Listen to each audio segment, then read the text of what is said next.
Zoos and their impact on biodiversity by Manur Fassel. What are zoos? Zoos are a form of conservation areas where a wide collection of animals are placed in cages, primarily for the purpose of public display. In natural ecosystems, animals are susceptible to being killed by humans, as certain physical attributes of animals are used to create a particular product.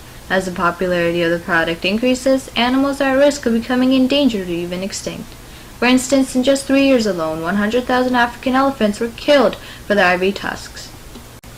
Zoos allow humans to reconnect, appreciate, and to become inspired by nature to preserve biodiversity. Whether animal injustices are occurring in the world around us or in the zoos itself, the public does not hesitate to have a say.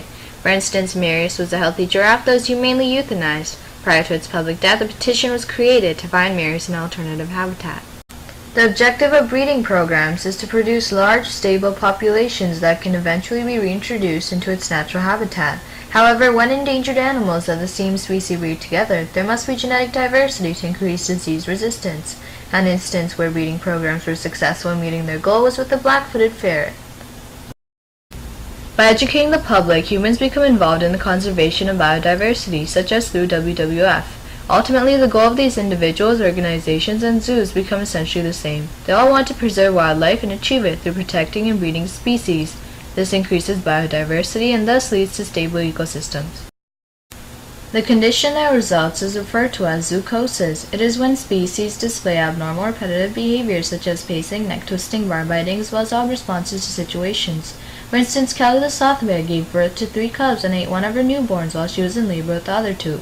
After a few weeks, Kelly ate her second newborn and abandoned the third. The environment of the zoo varies greatly from animals' natural habitats. In zoos, species no longer live on the basis of the survival of the fittest. Instead, animals receive food sources readily and do not have to rely on developing hunting techniques. For instance, it is for this reason that the survival rate of tigers and wolves are 33% according to a team of researchers in the UK.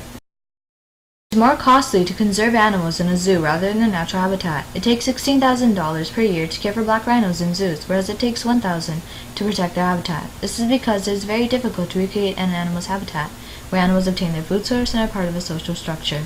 In zoos, animals endure poor living conditions due to insufficient funding. Poor living conditions, zoochosis, and inability to adapt to natural environments will only reduce the population of animals. As animals will continue to be held in captivity, there will be fewer mates to choose from. Once species become extinct, it decreases biodiversity and leads to an unstable ecosystem.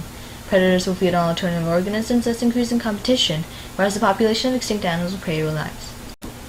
I believe that zoos impact biodiversity very negatively and therefore should not continue to exist. This is because animals are suffering from zoochosis due to captivity, zoo-born animals are unable to adapt to their natural habitats, and it is a costly conservation method.